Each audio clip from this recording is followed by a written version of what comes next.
कई घर ऐसे हैं जहाँ कोई परिवार रहने आता तो पूरा परिवार था, लेकिन उस घर से वापस परिवार के कुछ ही सदस्य जाते थे। अब उस घर में किसी बुरी आत्मा का साया हो सकता है या कोई बुरी बला। ऐसा ही एक वाकया यूपी के एक गांव में 3 मंजिल कोठी का। उस घर में जो परिवार आया वो कभी खुशहाल नहीं रहा। उस घर में जो बुरा साया था या तो वो परिवार के सदस्यों को मार देता या फिर वहाँ से गायब कर देता, और जो उस परिवार के आखिरी सदस्य बचते वो उस कोठी को आधे पैसों में ही बेचकर वहाँ से चले जाते, और उस कोठी को खरीदने वाला सस्ते के धोखे में उस कोठी को खरीद लेता, क्योंकि कोठी इतनी आलीशान थी किसी को भी मजबूर कर दे उसे खरीदने के लिए। आज से 2 साल पहले एक परिवार ने उस 3 मंजिल कोठी को खरीदा था। परिवार में 5 सदस्य थे, शिवम और श्रेया, और उनके 3 जवान बच्चे, प्रतीक, विनायक, डिम्पल। 2 साल पहले ये परिवार दिल्ली से उस कोठी में शिफ्ट हुआ था।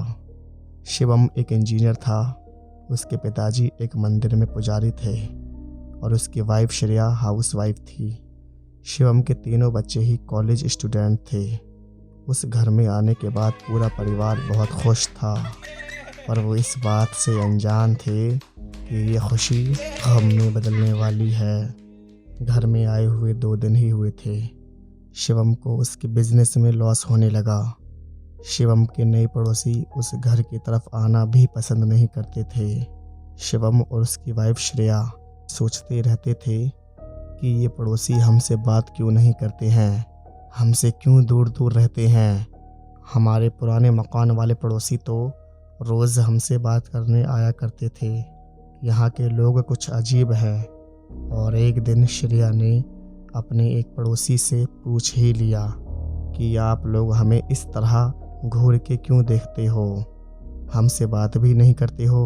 वो पड़ोसी बोला, हमें तुमसे कोई परेशानी नहीं है, परेशानी हमें उस घर से है जिसमें तुम रहने आए हो। तुम लोग यहाँ अपनी जान जोखिम में डालने आए हो।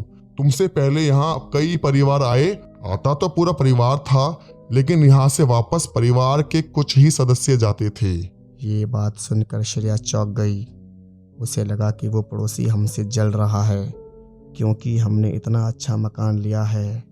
लेकिन उस पड़ोसी की बात ने श्रेया के मन में एक शक पैदा कर दिया था। ये बात श्रेया ने अपने तक ही सीमित रखी, शिवम से इस बात का जिक्र तक नहीं किया। उस रात शिवम का पूरा परिवार खाना खाने के बाद सोने के लिए चला गया। श्रेया की बेटी डिम्पल तीसरी मंजिल पर रहती थी। उस रात करीब 11:30 बजे डिम्पल अपने कमरे में पढ़ाई करके सोने जा ही रही थी। तभी उसे एकदम से सफ़ेद कपड़ों में एक औरत दिखाई देने लगी जो स्टोर रूम की तरफ जा रही थी। पहले डिम्पल को लगा उसका कोई भाई मजाक कर रहा है, लेकिन एकदम से किसी के दौड़ने की आवाज़ें आने लगी। फिर डिम्पल कमरे से निकलकर उस सफ़ेद कपड़े वाली औरत का पीछा करने लगी, और देखते ही देखते वो औरत गायब हो गई। उसी दरमियान स्टोर रूम से किसी के रोने की आवाज़ें आने लगी। डिम्पल ने बिना किसी को उठाए स्टोर रूम का गेट खोलकर देखा तो वही सफ़ेद कपड़ों वाली औरत वहाँ बैठी थी। वो औरत स्टोर रूम में एक कोने में बैठी हुई थी और स्टोर रूम का दरवाज़ा खुद ब खुद बंद हो गया। डिम्पल उसकी भयानक शक्ल देखकर ज़ोर ज़ोर से चिल्लाने लगी, लेकिन उसकी चिल्लाने की आवाज़ सिर्फ स्टोर रूम तक ही थी। उसकी आवाज़ बाहर नहीं जा पा रही थी, जिससे कि वो अपने परिवार के किसी सदस्य को बुला लेती। उसी दरमियान एकदम से एक दरवाज़ा डिम्पल को दिखने लगा। उस दरवाजे में से सिर्फ और सिर्फ धुआं निकल रहा था, और देखते ही देखते डिम्पल उस दरवाजे की तरफ खींचने लगी। चिल्ला रही थी, चीख रही थी, बार बार अपने माता पिता को आवाज़ लगा रही थी, लेकिन उसकी आवाज़ उसी कमरे तक सुनाई दे रही थी। और वो सफ़ेद कपड़े वाली औरत भी वहाँ से गायब हो गई। जब सुबह हुई पूरा परिवार डाइनिंग टेबल पर नाश्ता करने के लिए बैठ गया था। लेकिन डिम्पल नहीं आई थी। श्रेया को लगा कि वो सो रही होगी और श्रेया डिम्पल को जगाने के लिए उसके कमरे में जाने लगी। श्रेया ने जब कमरे में देखा तो कमरे में डिम्पल नहीं थी, वहाँ सिर्फ डिम्पल की किताबें पड़ी थी। फिर श्रेया को लगा कि बाहर गई होगी, काफ़ी देर हो गई थी। श्रेया ने सोचा डिम्पल बिना बताए बाहर जाती नहीं है, लेकिन आज ऐसा क्या हुआ। श्रेया ने डिम्पल की दोस्तों को फ़ोन लगाना चालू कर दिया। पूछने लगी कि कहीं डिम्पल तुम्हारे पास तो नहीं आई है। सुबह के 11 बज चुके थे, लेकिन डिम्पल का कुछ अता पता नहीं था। अब पूरे परिवार को डिम्पल की चिंता होने लगी। पूरा परिवार इधर से उधर डिम्पल को ढूंढने की कोशिश करने लगा। जब श्रेया बाहर की तरफ गई तो उसने पड़ोसियों से पूछा कि आपने मेरी बेटी को कहीं देखा है। श्रेया की बातें सुनकर कि डिम्पल लापता है, सारे पड़ोसियों को शक होने लगा कि डिम्पल के साथ भी वही हुआ है जो इससे पहले और लोगों के साथ हो चुका है। तभी वहाँ खड़ा एक पड़ोसी बोला, मैंने तुमसे कहा था ना कि तुम लोग अपनी जान जोखिम में डालने आए हो इस घर में, लेकिन तुमने मेरी बात को गंभीरता से नहीं लिया। शिवम वहीं खड़ा था। ये बात सुनकर शिवम कहने लगा, कौन सी बात, कैसी बात। श्रेया ने शिवम को सारी बातें बताईं कि उसके पड़ोसियों ने उसको इस घर में क्या क्या बताया था। शिवम ने पहले तो श्रेया पर गुस्सा करा कि इतनी बड़ी बात तुमने मुझे क्यों नहीं बताई। श्रेया कहने लगी, मुझे लगा था कि पड़ोसी झूठ बोल रहा है, तो इसलिए मैंने बताना ठीक नहीं समझा। शिवम को कुछ समझ नहीं आ रहा था कि अब आगे क्या करना है।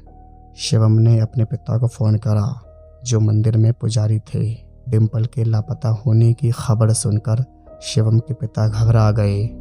उन्हें भी डिम्पल की चिंता होने लगी। करीब 1-2 घंटे बाद शिवम के पिता शिवम के नए वाले घर में आ गए।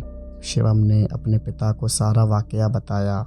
शिवम के पिता ने जब पूरे घर में नज़र घुमाई तो उन्हें महसूस होने लगा कि इस घर में आप लोग ही नहीं रहते, यहाँ और कोई भी रहता है जो इस घर का असली मालिक है। शिवम के पिता ने महसूस करा कि शिवम से पहले भी यहाँ कई परिवार आए और क्या क्या घटनाएं हुई उनके साथ। उन्होंने बिना देरी करे शिवम को मंदिर से एक किताब लाने को कहा और शिवम के पिता ने घर में मंत्र पढ़ने शुरू कर दिए और देखते ही देखते ना जाने कितने लोगों की आवाज़ें आने लगीं। सब आवाज़ों की एक ही पुकार थी, मुझे बचाओ। हर कोई अपने परिवार के सदस्यों को पुकार रहा था। तभी एकदम से एक आवाज़ डिम्पल की भी आई, मम्मी मुझे बचाओ। उन मंत्रों को सुनकर वो सफ़ेद कपड़ों वाली औरत रोते रोते पूरे घर में दौड़ने लगी। शिवम के पिता ने महसूस करा कि इस औरत के साथ कई साल पहले नाइंसाफ़ी हुई है और इसी घर में इसकी आत्मा एक बुरा साया बनकर रह रही है जो अपने बदले की आग में जी रही है। जिस दिन इसका बदला पूरा हो जाएगा तब ये यहाँ से चली जाएगी, लेकिन इसका बदला क्या है और किससे लेना है, इस बात का पता शिवम के पिता महसूस नहीं कर पाए।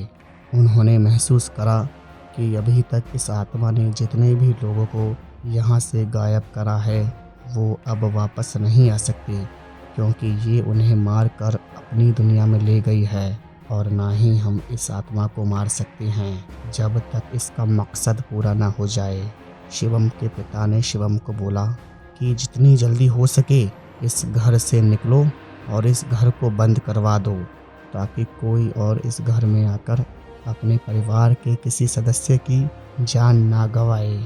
इसके बाद शिवम श्रेया अपने बेटों के साथ उस घर से चले गए और शिवम के पिता ने उस घर के चारों ओर लाल धागा बांध दिया।